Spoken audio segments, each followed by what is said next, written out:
Dans le vaisseau hôpital Asclépios, le seul bruit était le ronronnement des scanners et le souffle coupé des mourants. Mes mains achevaient la suture, le fil biologique fusionnant avec la chair carbonisée. Les statistiques clignotaient sur l'écran latéral. 96,7% de chances de survie immédiate. Un chiffre propre, rassurant. Il ne mentionnait pas que ce soldat retournerait dans la tranchée de Vega sous 48 heures. Là, ses probabilités chuteraient en dessous de 20. L'artère est réparée, annonçai-je, ma voix trop plate dans le silence du bloc Delta. KLN était là, une silhouette frêle adossée au mur de décontamination. Ses yeux d'un bleu pâle ne quittaient pas le visage du patient, comme s'il lisait autre chose que les données vitales. Il ne dit rien. Il n'avait jamais besoin de parler pour que son désaccord devienne palpable, une brume froide dans l'air stérile. Les paramètres sont stabilisés, déclara Lisandra sans lever les yeux de son panneau holographique. Ses doigts agiles effaçaient des alertes. Elle gérait l'organisme du vaisseau avec la même distance clinique que moi les corps. L'humain était pour elle une variable erratique, un bug dans un système parfaitement logique. Je retirai mes gants, les jetant dans le destructeur avec un bruit mat. La séquence de décontamination bleuâtre sur ma tunique avait encore pâli, mais jamais disparu. Comme tout le reste. Le soldat survivrait à la nuit. Demain, la guerre aurait un autre chiffre à déduire.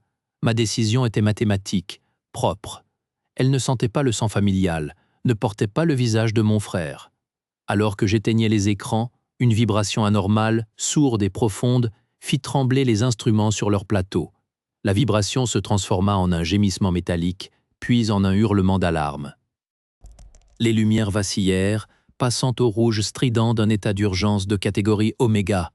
Lisandra leva enfin les yeux de son panneau, son visage pâle éclairé par les glyphes cramoisis. Pénétration des boucliers, onde de perturbation psychotronique. Sa voix était plate, technique. Elle annonçait la fin du monde comme une défaillance de circuit. Le sol se déroba. Je m'agrippais au bord de la table, les cicatrices sur mes paumes brûlant sous la pression. Des silhouettes dévalèrent le couloir en hurlant. Parmi elles, le sergent Rook, bandage souillé, se tenait au chambranle d'une porte, les yeux écarquillés par une terreur animale. « Valérius, sur le pont maintenant !» La voix du commandant Varon fendit le chaos. Il apparut, uniforme froissé, son autorité ravalée au seul volume de sa gorge. Nous fûmes projetés contre les parois, une danse grotesque de corps emportée par les soubresauts du vaisseau. Les gravités compensatrices claquaient comme des os secs. Lisandra trébucha, son exosquelette grésillant. Je la rattrapais par le bras, sentant le métal chaud sous mes doigts. Le pont était un enfer de lumière clignotante et de cris étouffés. Sur la vue-porte principale, le champ d'étoiles se tordit, puis se déchira. GNA Prime y apparut. Un tourbillon d'ambre et de rouille, une cicatrice à l'échelle planétaire. Elle ne grossissait pas, elle nous avalait. Moteurs principaux hors ligne. Contrôle de l'attitude à 10%. Chute estimée dans l'atmosphère, 7 minutes. Lisandra avait repris son poste, ses doigts volant sur les commandes, luttant contre l'équation devenue folle. Varon se campa devant la vue-porte, les poings serrés. Toutes les stations, procédure d'abandon du... Un craquement monstrueux lui coupa la parole. La coque hurla. Le plancher s'inclina brutalement. Projeté contre la vue-porte, je vis les étoiles disparaître, remplacées par les tourbillons orangés et mortels de GNA Prime qui grandissaient à une vitesse terrifiante. Les vents supersoniques de GNA Prime griffaient la coque de l'Asclépios comme des milliers de lames, et la peur griffait les esprits de la même manière. Mes mains crispées sur les commandes de pilotage de fortune, je sentais le vaisseau se disloquer sous mes doigts. La console crachotait. Les chiffres clignotaient dans le rouge. Je n'étais pas pilote, j'étais chirurgien. Mes mains devaient réparer des tissus, pas calculer des angles de descente dans une soupe toxique. Lisandra, les ailes hypersoniques. Elle était blottie contre un panneau ouvert. Son exosquelette droit émettait un crépitement électrique à chaque mouvement. Les cerveaux sont endommagés. Je ne peux pas forcer la séquence. Sa voix avait une fissure. La technicienne cédait à la femme paniquée. La séquence manuelle. Où? Elle me montra du menton, les yeux écarquillés. Je me penchai, ignorais la douleur dans mon épaule et actionnai 2 leviers verrouillés. Un grondement sourd traversa le pont. Le vaisseau tressauta, puis la chute devint un glissement oblique, violent mais dirigé. Stabilisation relative, haleta Lysandra. Un semblant de calme revint dans ses yeux. Bien joué, Valerius. La voix du commandant Varon était un couteau froid dans le dos. Il ne regardait plus la planète. Il me regardait, moi. Pratique de savoir exactement quel levier actionner sur un système que vous n'êtes pas censé connaître. Je me tournai. Son visage balafré était un masque de tension, mais ses yeux brillaient d'une suspicion nouvelle. Il voyait un plan là où il n'y avait que du désespoir. Dans l'angle, près d'une porte coulissante déformée, Kaelen observait, silencieux, immobile. Ses vieux yeux bleus allaient de Varon à moi, comme s'ils suivaient les vecteurs d'une infection. Les alarmes stridentes couvraient à peine les gémissements de la structure. Je croisai le regard du commandant. Ce n'était plus la panique que j'y lus, mais une méfiance froide et calculée, dirigée droit sur moi. « Ce n'est pas la planète, c'est nous !» hurlai-je en comprenant soudain, les données de l'attaque initiale s'assemblant dans mon esprit. L'ouragan était dans leur tête, un poison qui transformait la peur en haine. Mes mots se perdirent dans un nouveau hurlement, organique celui-là. Le sergent Rook, le pansement de son cou dégoulinant de pus frais, s'était levé de son brancard. Ses yeux roulaient dans leurs orbites. « Ils ont saboté les commandes, ils nous envoient dans le noyau !» Lysandra recula d'un pas, son exosquelette endommagé émettant un grincement aigu. « Rook, calmez-vous. Les systèmes de navigation sont verrouillés par la chute. » Le commandant Varon ne la regarda pas. Son regard était rivé sur moi, cette méfiance froide devenue certitude. Verrouillé ou détourné, sa main se posa sur la crosse de son pistolet d'abordage. Un murmure parcourut les survivants sur le pont, une onde de ricanements étouffés et de regards fuyants. L'arme psychotronique n'attaquait pas la coque. Elle rongeait la confiance, cellule par cellule. Kaelen, toujours près de la porte, ferma les yeux. Pas par peur, par concentration, comme s'il écoutait une fréquence maudite. « C'est l'effet de l'onde initiale », tentai-je. Ma voix trop clinique, trop éloignée de leur terreur palpable. Elle amplifie la paranoïa, elle. Elle montre la vérité, coupa Varon. Son arme était à présent hors de son étui, pointée vers le sol mais prête. Vous et votre technicienne, toujours en conciliabule, toujours à bidouiller des systèmes. Pour un sauveur, Valerius, vous avez un timing impeccable pour les catastrophes. Rook et 2 autres blessés, les yeux injectés de sang, avancèrent en formation désordonnée. Leurs mains cherchaient des armes qui n'existaient pas, s'emparant de clés à molette, de barres de support. Lysandra voulut se placer entre eux et les consoles. L'exosquelette de son bras lâcha dans un crépitement d'étincelles, la faisant ployer de douleur. Je levai les mains, lentement. Le geste du chirurgien avant l'incision, paume nue. « Varon, écoutez votre propre raison. » Il éclata d'un rire bref, sans joie. La raison est morte avec le premier impact. Il ne reste que l'ordre. Mon ordre. Son arme se leva. Le canon ne tremblait pas. Il visait mon front. Isolez-les. Dans la lueur vacillante des panneaux d'alerte, je vis le commandant, les yeux emplis d'une haine étrangère, pointer une arme sur moi tandis que les mutins scellèrent les portes du pont. Le vaisseau, en chute libre, n'avait plus de pilote. Le canon de l'arme de Varon tremblait, mais son regard, lui, était d'une froideur métallique, visant un point entre mes yeux. Le dernier ordre, Valerius. Mon autorité était une blouse déchirée. Je n'avais plus que la vérité, nue et dangereuse. L'arme ne nous a pas frappés. Elle nous infecte. Vous voyez un traître. Je vois un symptôme. Je tournai légèrement la tête vers Kaelen. Le vieux médecin, immobile, suivait des yeux le tourbillon de peur sur le pont comme on suit la progression d'une nécrose. Rook grogna, un son gorgé de puces et de fureur, et se rua. Non vers moi, vers Lysandra, clouée au sol par son exosquelette défaillant. Je ne pensais pas. Je me jetai sur sa trajectoire. Le choc fut celui d'un frêle navire heurtant un récif. L'air quitta mes poumons. La douleur, aiguë, précise, localisa une côte. Sous le poids du sergent, je vis Varon hésiter. La cible bougeait. L'ordre se brouillait. Le bouclier psychique résiduel, haletai-je, la joue écrasée contre le métal froid du pont. Il amplifie la résonance, comme un écho dans une cave. Il faut le couper. Lysandra, blême, me fixa. Couper le bouclier, exposer nos esprits déjà fissurés au flux brut de l'ouragan. Un pari fou. Son secret contre le mien. Faites-le, crachai-je. Ses doigts, agiles malgré la douleur, voltigèrent sur la console éventrée. Un gémissement traversa le vaisseau organique profond. Puis le silence. Un silence de 2 secondes, puis la tempête arriva. Non plus une suggestion perverse, mais un mur de rage pure, de peur absolue, de désespoir nu. Elle balaya le pont. Rook se mit à hurler, lâchant sa prise, les mains sur son visage.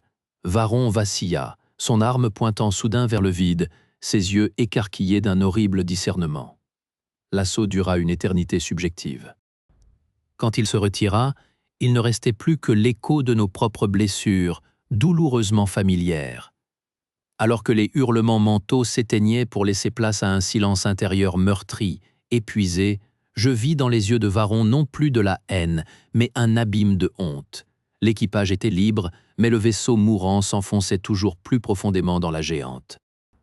Dans le silence bourdonnant qui suivit la purge psychotronique, je sentis le gémissement profond de la coque, le dernier soupir de Gehenna Prime qui cherchait à les garder pour toujours. Sous nos pieds, le métal pleurait. Les lumières de secours clignotaient en séquence rouge, une artère qui s'éteignait. Varon abaissa son arme. Le son du cran de sécurité fut plus sec qu'une détonation. Il ne me regardait pas. Il fixait ses propres mains, comme s'il découvrait l'instrument d'un crime. Rook était effondré contre une console, sanglotant, les poings serrés sur son visage. Du pus frais suintait sous ses bandages. « Les stabilisateurs sont morts », murmura Lysandra.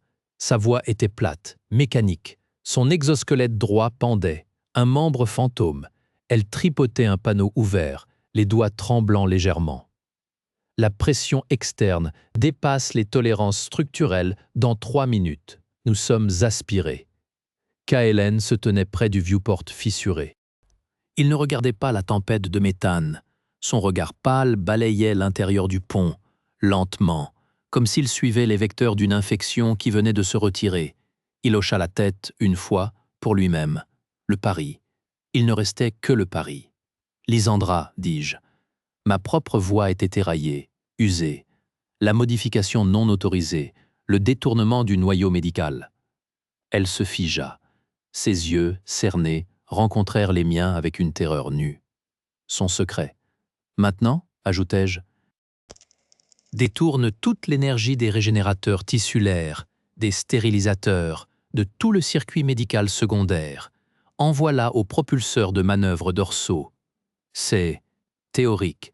Le flux va griller les isolateurs, bégaya-t-elle. Nous allons griller de toute façon. Varon. Le commandant releva la tête. La balafre sur sa joue semblait plus sombre. Il n'y avait plus de paranoïa dans son regard, seulement une lassitude d'acier. L'ombre de son ancien vaisseau perdu était passée, laissant derrière elle l'homme nu. « Donne-lui les commandes des propulseurs », ordonnai-je. Ce n'était pas une demande, c'était un diagnostic. Il hésita une seconde. Son poing se serra sur le bord de la console. Puis il actionna une séquence, libérant les commandes verrouillées. Faites. Lysandra plongea ses doigts dans l'hologramme. Ses lèvres remuaient, calculant des charges, des dérivatifs. Des alarmes médicales hurlèrent dans les couloirs, alors que les régénérateurs s'éteignaient les uns après les autres. La lumière changea, passant du rouge clinique à l'ambre chaud d'un réacteur en surchauffe. « Sergent Rook », appelai-je. Le soldat massif leva un visage ruiné. La rage était partie. Il restait la douleur, physique, réelle. Le panneau de confinement, là. Tu le tiens. Tu ne lâches pas, même si ça chauffe, même si ça fond. Il cligna des yeux. Puis, sans un mot, il se traîna jusqu'au panneau, enlaça la structure avec ses bras puissants, posa son front contre le métal. Un roc. « KLN » Le vieux médecin se tourna. Un léger sourire toucha ses lèvres. Le courant ascendant arrive. Elle est violente et brève. C'est tout ce qu'il nous faut. Les consoles hurlèrent. La coque gronda, un son de bête qu'on éventre. Par le viewport, l'enfer violet de Gehenna commença à tourner plus vite. Nous étions en chute libre dans le tourbillon. Maintenant, Lysandra. Elle enfonça ses paumes sur le panneau. L'énergie ne vint pas avec un rugissement, mais avec un gémissement aigu, strident, comme chaque cellule du vaisseau criait à l'unisson. La lumière devint aveuglante, blanche. La poussée nous plaqua au sol. Ce n'était pas une propulsion, c'était une suture. L'énergie médicale, conçue pour recoudre la chair, était injectée dans les veines brûlées du vaisseau, lui offrant un dernier spasme, une contraction musculaire ultime. La rotation s'arrêta net. L'ascension commença, le pont trembla, craqua. Une console explosa dans un jet d'étincelles. Rook serra plus fort, un grognement rauque sortant de sa gorge. Varon tenait les commandes, les muscles du cou saillant, pilotant non pas un vaisseau, mais une épave en convulsion. Kaelen observait, immobile, l'œil clair fixé sur le vide devant nous. L'ambre devint rouge, puis violet foncé, puis noir. Le noir du vide. Le silence fut absolu. Seul le grésillement des circuits mourants brisait l'absence de son. Sur le viewport, criblé de fissures en toile d'araignée, les étoiles du secteur Vega apparurent. Immobiles. Éternelles. Nous flottions. Personne ne parla. Rook desserra son étreinte, contemplant ses paumes brûlées avec une curiosité détachée. Varon s'affala dans son siège, vidé. Lysandra laissa glisser son front sur le panneau de commande, un sanglot silencieux secouant ses épaules. Kaelen s'approcha de moi. « Vous avez utilisé le remède comme vecteur, murmura-t-il. Intéressant. Ce n'était pas un compliment, c'était une constatation. Les jours qui suivirent furent lents, douloureux, pratiques. L'Asclépios était une coquille muette, tractée à vitesse subluminique par un remorqueur de sauvetage. Nous étions des fantômes à bord. Varon assuma les procédures de débriefing. Il ne chercha pas à se couvrir. Son rapport mentionna une défaillance systémique et un acte de désobéissance nécessaire. Sa dernière chance de rachat, il l'avait trouvée dans l'acceptation de la faillite. Lors de l'enquête officielle, il témoigna que l'attaque psychotronique provenait d'une arme expérimentale des séparatistes de Vega, conçue pour semer la discorde dans les vaisseaux hôpitaux et affaiblir les lignes de ravitaillement. L'Asclépios avait été une cible test et son rapport détaillé permit d'identifier les signatures énergétiques pour développer des contre-mesures. Il demanda à être rétrogradé et affecté à la formation des jeunes officiers au risque psychotronique. Son autorité n'était plus celle du commandement, mais celle de l'expérience douloureusement acquise. Rook fut mis en coma médical pour soigner ses blessures, physiques et autres. L'infection avait reculé. Dans son sommeil, son visage avait perdu sa rage. Quand il se réveilla 3 semaines plus tard, ce fut avec une clarté d'esprit qui surprit les médecins. Il demanda à être transféré dans un centre de réhabilitation pour vétérans souffrant de syndrome post-traumatique. Il devint par la suite conseiller pour les soldats aux prises avec des blessures invisibles, utilisant son expérience de l'infection psychotronique pour aider d'autres à reconnaître les premiers signes de manipulation mentale. Lysandra, une fois son exosquelette réparé, supervisa le transfert des données médicales. Son secret était éventé, mais la modification avait sauvé des vies. L'enquête révéla qu'elle avait effectivement détourné une partie du noyau médical pour créer un système de secours aux propulseurs, violation majeure des protocoles mais innovation qui fut ensuite intégrée au nouveau design des vaisseaux hôpitaux de classe Asclépios. On lui offrit un poste en R&D. Elle accepta, à condition de garder un accès direct au pont et de superviser personnellement l'installation des nouveaux systèmes qu'elle concevrait. Sa relation avec l'équipage évolua. De la technicienne distante, elle devint l'architecte des sauvegardes qui pourrait un jour leur sauver la vie. Kaelen disparut dans les quartiers des archives. On le voyait parfois errant près de la baie d'observation, sa canne résonnant doucement. Il écrivait, je le sus plus tard, un traité sur les fièvres de l'âme et les infections psychotroniques. Son observation silencieuse pendant la crise s'était révélée être une analyse en temps réel des patterns de larmes. Il identifia que sa capacité à percevoir l'infection provenait d'une exposition antérieure à des champs psychiques mineurs lors de recherches sur les états de conscience altérés. Son traité devint une référence pour le diagnostic précoce des attaques psychotroniques et il fut consulté par les services de renseignement militaires. Il continua à errer sur le vaisseau, un gardien silencieux des frontières entre le corps et l'esprit. Moi, on me laissa le poste de chirurgien en chef. Les blessés affluaient encore. Mes mains, couvertes de cicatrices fines, recommencèrent leur travail méticuleux. Je ne contemplais plus la futilité. Je voyais le sursis, et dans ce sursis, la possibilité ténue d'autre chose. Je n'avais pas sauvé mon frère. Mais j'avais appris, trop tard peut-être, que refuser de tenter la suture, par peur ou par protocole, était la seule vraie faute. La mutinerie naissante avait été stoppée net par la purge psychique. L'équipage, brisé mais lucide, se reconstitua lentement. Les relations ne furent plus jamais les mêmes. La confiance devint une chose fragile, consciente, qu'il fallait entretenir comme une plaie propre. Les regards échangés sur le pont portaient la mémoire de ce qui s'était passé, et cette mémoire servait à la fois d'avertissement et de lien. Le vaisseau lui-même fut remorqué jusqu'à la station Vega 7. Les dégâts étaient trop importants pour une réparation complète.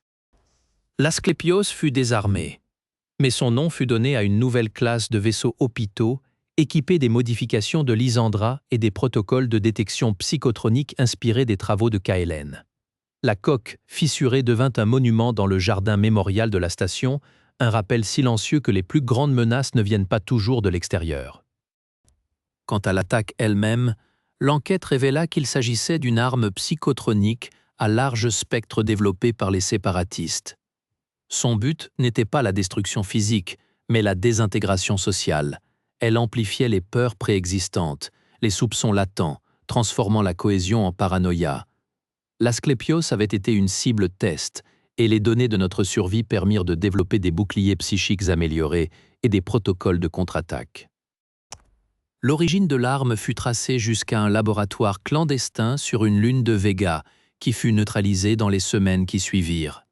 Un mois après notre retour, je me tenais une dernière fois sur ce qui restait du pont de l'Asclépios.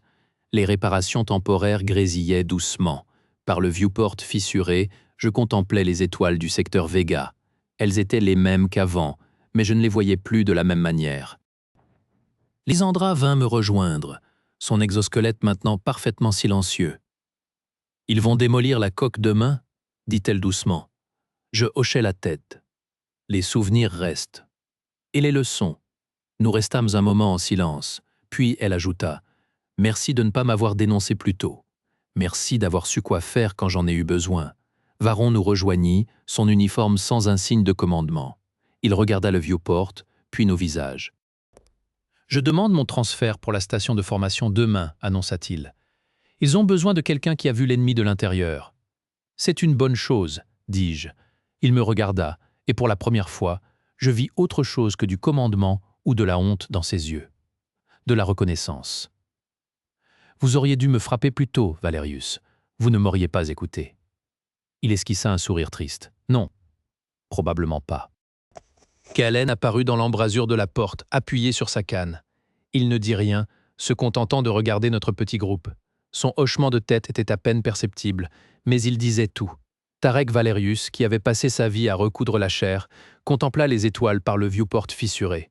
Il avait finalement compris que la plus grande suture n'était pas celle des plaies visibles, mais celle, invisible, qui relie un être à un autre, et une âme à sa propre paix. Les cicatrices de Vega étaient partout, sur la coque du vaisseau, sur nos corps, dans nos mémoires. Mais elles étaient aussi le témoignage que même ce qui est brisé peut tenir, que même ce qui est infecté peut guérir, et que dans le silence qui suit la tempête, on peut entendre pour la première fois le son fragile, précieux, de la confiance qui renaît.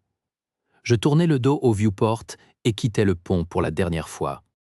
Derrière moi, les étoiles continuaient de briller, indifférentes et magnifiques, tandis que devant moi s'étendaient les couloirs du vaisseau où d'autres vies attendaient d'être réparées, d'autres histoires d'être écrites. Mes mains, couvertes des fines cicatrices de mon métier, ne tremblaient plus. Elles savaient désormais que chaque suture, aussi petite soit-elle, fait partie d'un tissu plus grand, et que c'est dans l'acte même de réparer que l'on trouve non pas la perfection, mais l'humanité. La dernière lumière du viewport se refléta un instant sur le métal du couloir, puis s'éteignit. L'Asclépio avait terminé son voyage, mais le nôtre continuait, et c'était suffisant.